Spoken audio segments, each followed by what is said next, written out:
In the early hours of September 3rd, 1953, a cattle farmer outside Havre, Montana, reported watching a grey humanoid extraterrestrial move deliberately across his land. He described it with the precision of a man who trusted his own eyes. He wrote it down before the sun came up, and before that sun had fully risen, two men were already on their way to his property. By the time his neighbours knew anything had happened, the account was gone, the men were gone, and the farmer Cecil Warwick had been told, quietly and without room for argument, that what he witnessed was not what he witnessed. He never gave another public account, not one word. That single fact is where this story begins. Let me tell you exactly what Cecil Warwick said he saw. Not the abbreviated reference that appears in a 1958 Regional Anomalies survey conducted out of Great Falls, a document I located after considerable effort in a folder mislabeled Livestock Incident Correspondence at the Blaine County Records Annex, which is either a filing error of staggering proportions or something considerably more deliberate.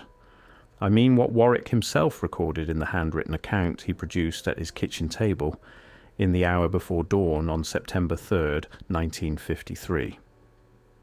An account that survived because his farmhand, a Crow man named Thomas Beartusk, who had been working Warwick's land for 6 years, watched him write it, memorized the substance of it, and carried it in his memory for the next 40 years before dictating it to his granddaughter in 1993. That dictation, recorded on a standard audio cassette, transcribed by the granddaughter into 11 pages of notebook paper, is the closest thing we have to a primary source. The granddaughter, who lives outside Billings and asked that I not use her name, made a copy before handing the original to a researcher named Gordon Speake, who operated a small independent investigation archive in Missoula through the 1990s.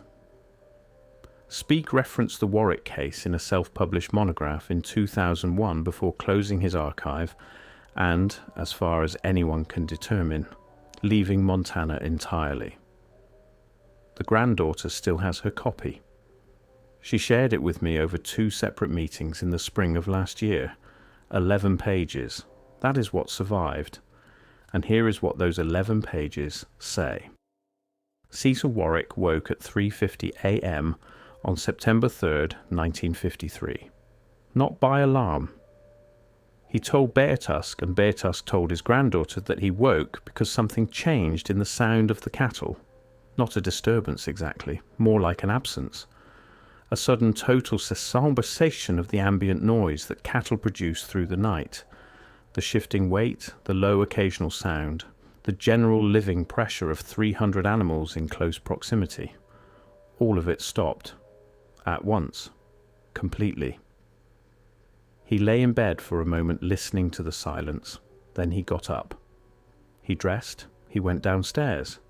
He took his lantern from the hook beside the back door and stepped out onto the porch that faced his eastern pasture. The sky was clear.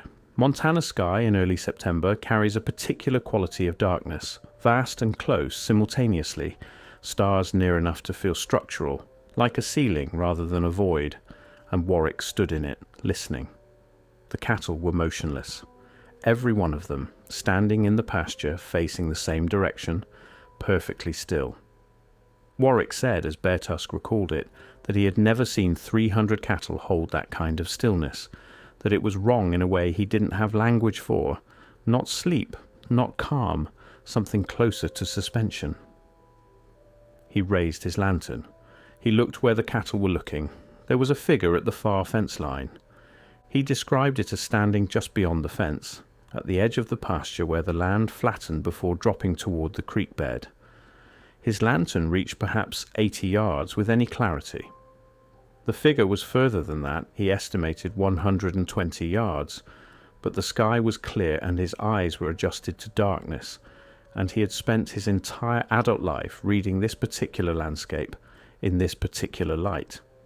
What he saw was not a person. It was approximately 5 feet in height, thin to a degree he described, and this is Beartusk's recollection of Warwick's words, as thin the way a shadow is thin, as though its slenderness was a property of what it was rather than simply how it was built. The head was large relative to the body, the limbs were long. The skin, or what he perceived as skin in the ambient starlight and the far reach of the lantern, appeared pale. Grey. A grey that seemed slightly luminous, as if lit from within by something very dim. He could not make out facial features at that distance, but he had the impression, and he used the word impression deliberately, Beartusk said, because he was a careful man who distinguished between what he saw and what he perceived, of eyes, large ones, occupying more of the face than eyes should. The figure crossed the fence line without climbing it. Warwick watched it do this and could not explain how. One moment it was on the far side, then it was moving through his pasture. There was no motion associated with crossing the fence, no visible transition. It was simply then inside the fence and moving. It walked slowly, in a straight line, angled slightly northeast, through the middle of the pasture, through 300 motionless cattle who did not react to its passage. Not one animal moved, not one turned its head. They stood as though something had simply switched off the part of them that responded to the world. The figure crossed approximately 150 yards of pasture in what Warwick estimated at 8 to 10 minutes. It walked without urgency, without apparent awareness of him or the lantern or the cattle it moved among. It reached the far side of the pasture near the gatepost at the northern fence line, and then it stood still. That stillness. Warwick returned to it multiple times in what he wrote, according to Beartusk. A stillness unlike resting, unlike waiting. A stillness that felt, he said, like the natural condition of the thing, as though movement was what it did occasionally, and stillness was what it was. Warwick stood on his porch for what he estimated as 15 minutes, watching, not moving toward it, not retreating. He described a sensation of pressure across his forehead and behind his eyes, not painful, specific, concentrated. Like the inside of his skull had changed temperature slightly, or changed pressure, as if the air inside him was responding to something the outside air was doing. Then the figure was not there. No sound, no light, no motion of departure. He did not see it leave. He looked, and it was there. He blinked. He was almost certain he had not looked away, and it was not there. The cattle began moving again immediately. The ordinary sounds of 300 animals resumed as though a recording had been switched back on, as though nothing had interrupted them. Warwick went inside. He sat at his kitchen table. He began to write. What Warwick wrote, by Beartusk's account, was thorough. Warwick was a man who filed detailed records, grazing rotations, veterinary notes, water table observations, going back to 1938. He applied the same precision to what he had seen. He noted the time, the estimated distances, the duration, the behavior of the cattle, the physical description of the figure, the fence crossing, the stillness, the pressure behind his eyes. He wrote approximately 6 pages. He dated them, he signed them. Then he woke Beartusk, who slept in the small adjacent structure that had been a smokehouse before Warwick converted it into quarters. He showed Beartusk the pages. He asked Beartusk to come with him to the pasture. What they found near the northern gatepost was this: a section of ground, roughly circular, perhaps 6 feet across, where the soil had been compressed differently than the surrounding earth. Not burned, not excavated, compressed, as though the density of the ground itself had changed, been pressed into a tighter arrangement from above or from within. The grass within the circle had not been flattened or broken. It stood upright, but it was dry. Completely without moisture, Beartusk said, in a way that the surrounding grass was not, as though whatever had stood there had drawn the water out of the ground beneath it. Beartusk also noted, and this detail did not make it into any official record anywhere, that the cattle would not approach that section of the pasture for 11 days afterward. They grazed around it. They walked wide of it. On the 12th day, a single calf wandered into the circle and stood there for a moment before walking out. After that, the others followed gradually. But for 11 days, 300 cattle avoided a 6-foot circle of ground as deliberately as if a wall had been erected around it. Beartusk reported this. He told Warwick. Warwick added a note about it to the bottom of his written account. That addendum no longer exists, neither does the original account. The men arrived at 5:40 a.m. before full sunrise. This detail, more than almost anything else in this case, has stayed with me, because it raises a simple but critical question. How did they know Warwick had not called anyone? Beartusk confirmed this. The telephone in the farmhouse, a party line shared with two neighbouring properties, had not been used. There had been no radio communication. No one had left the property. The nearest neighbour was 4 miles east. It was not yet dawn, and yet two men arrived in a dark vehicle at 5:40 a.m. before the sun had fully cleared the eastern horizon, as though they had been notified of an event that had not yet been reported to anyone. They were dressed in ordinary clothes. Not suits. This is a detail that distinguishes the Warwick case from the Pritchard case, and I find the distinction interesting rather than contradictory. Dark slacks, plain coats, nothing notable. They were calm. They introduced themselves with names that Beartusk found, in retrospect, unmemorable in a way that felt deliberate. Common surnames, no agency identification, no credentials offered, and none requested by a farmer who was, in that moment, still processing what he had seen. They asked Warwick to describe what had happened. He did. They asked to see what he had written. He gave it to them. They spent time in the pasture. They examined the compressed circle. They asked Beartusk questions separately on the far side of the farmhouse, questions, Beartusk said, that were specific and technically precise, in ways that surprised him. Not the questions of men encountering this situation for the first time.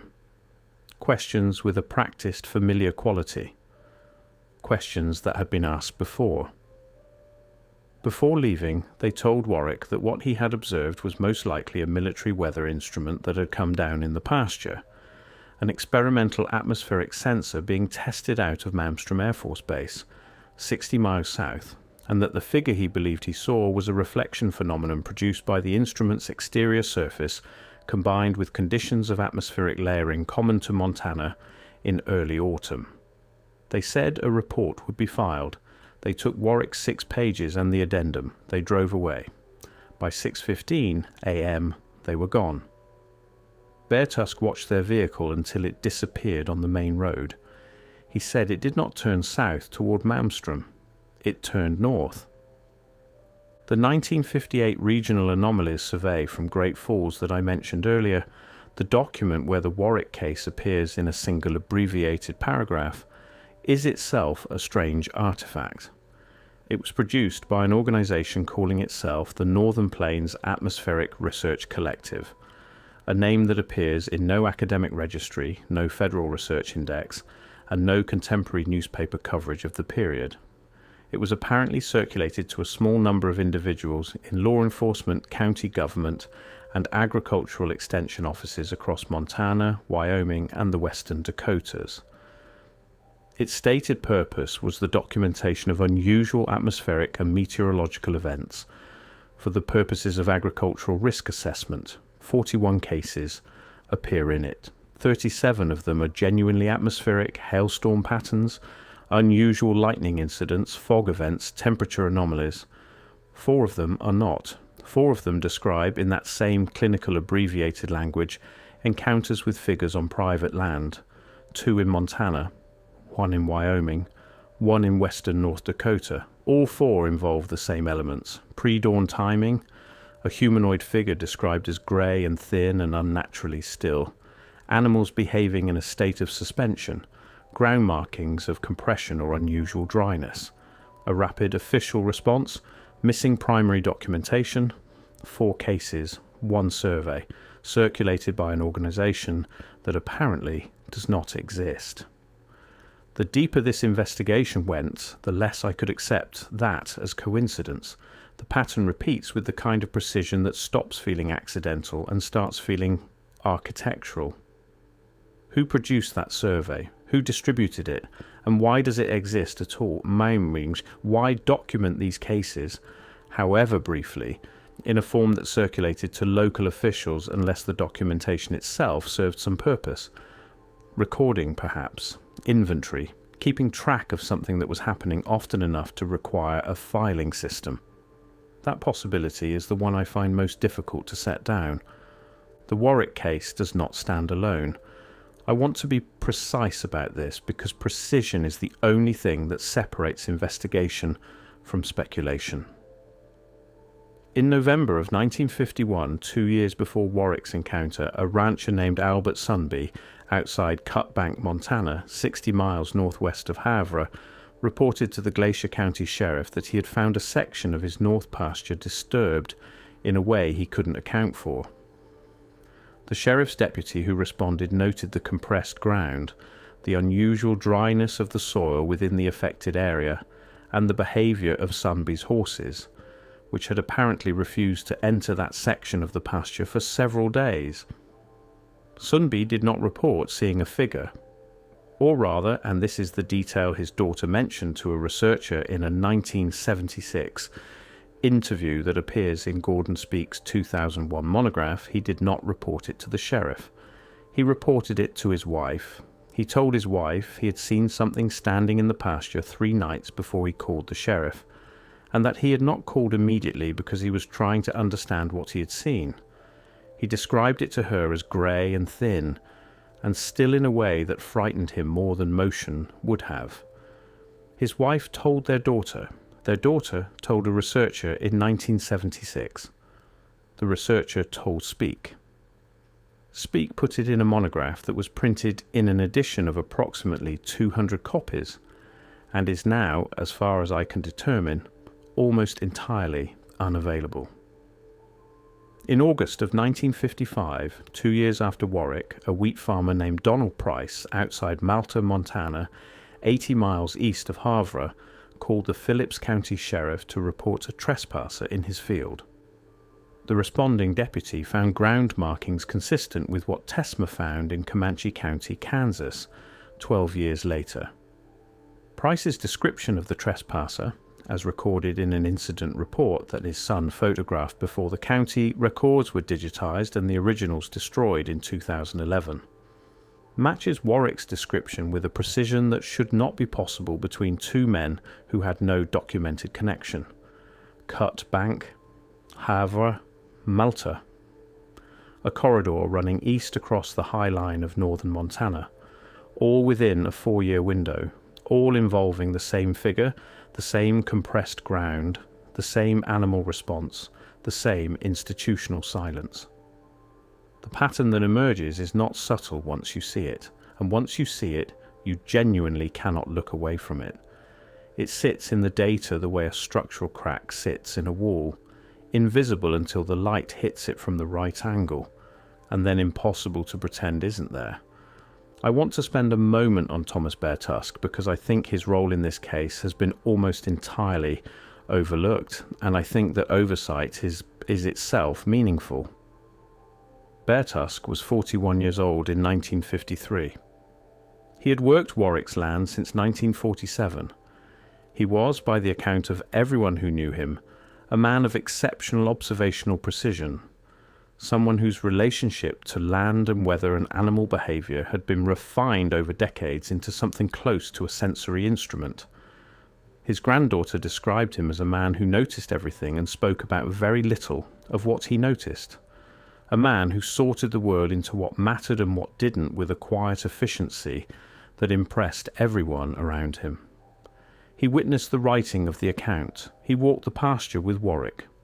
He was separately questioned by the men who came before sunrise, and he watched and remembered for 40 years before speaking. Why 40 years? His granddaughter said he told her when he finally spoke that he had waited because he didn't think it was time yet. She asked him how he knew when it was time. He said he wasn't sure it was, but that he was getting old and someone should know. Someone should know. He dictated the account over 2 evenings. He was specific and consistent and careful about the distinction between what Warwick had written and what Beartusk himself had observed. He did not editorialize. He did not interpret. He reported. He died in 1997, 4 years after the dictation. And the question I cannot stop returning to is this: what else did he know that he decided in those 2 evenings still wasn't time to say? The mention of Malmstrom Air Force Base by the men who came before sunrise is not something I can ignore. Malmstrom, 60 miles south of Havre, is one of the most documented sites in the history of American UFO research. In March of 1967, 14 years after the Warwick encounter, a series of incidents at Malmstrom involved the simultaneous shutdown of multiple nuclear missile launch facilities, an event that has been acknowledged by former Air Force personnel in testimony given to researchers through the 1970s. The connection between that event and the broader pattern of northern Montana encounters across the 1950s has never been formally examined in any document I have been able to locate. But the geography is not coincidental. It cannot be coincidental. A corridor of encounters running east across the High Line centered around a region within 60 miles of a nuclear installation across a period beginning 2 years after that installation became operational. What was being observed? What was being assessed? What was moving through northern Montana cattle pastures in the pre-dawn hours of the early 1950s? And what, if anything, did it have to do with what was below the ground 60 miles to the south? I am not making a claim. I am asking a question. But the question has a weight to it that I find difficult to set down at the end of a working day. I contacted 9 people in the course of this investigation who had some documented or familial connection to the Warwick case and the broader High Line corridor. 4 did not respond. 2 responded with brief messages stating they had no relevant information.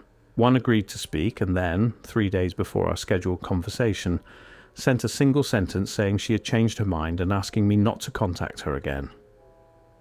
1 former Blaine County records clerk, now in her 80s, agreed to a conversation and told me that she remembered the box of sheriff's correspondence from the early 1950s. She remembered it specifically because she had been the one to mislabel it as livestock incident correspondence in 1979, on the instruction of a supervisor she described as insistent and out of character that day. She said she had thought about that instruction many times over the years. She said she didn't know what was in the box because she hadn't opened it. She had just been told to label it what she was told to label it and move it to the annex. She said, at the end of our conversation, that she hoped whatever I was looking for was worth finding. Then she said she wasn't sure that it was. Then she thanked me and hung up. The 9th person, connected to the case by a route I will not trace here to protect them, agreed to speak and spoke for nearly an hour. They described details that corroborated Beartusk's account with a specificity that I cannot explain through any means other than proximity to the original events. And then near the end of the conversation, they said something that I have returned to many times since. They said, the thing that nobody asks is whether it wanted to be seen.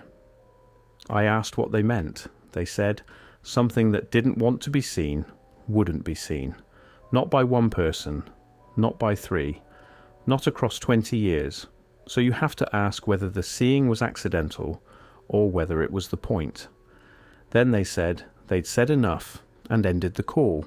There is no craft in the Warwick account, no light, no burn marks, no electromagnetic interference, no missing time, no physical injury, no subsequent illness. Just a figure, moving across a pasture with a purpose entirely its own, among 300 cattle who ceased to be present as functioning animals for the duration of its passage, across ground that was afterward compressed and desiccated in a circle 6 feet wide, and then gone without transition into a Montana pre-dawn.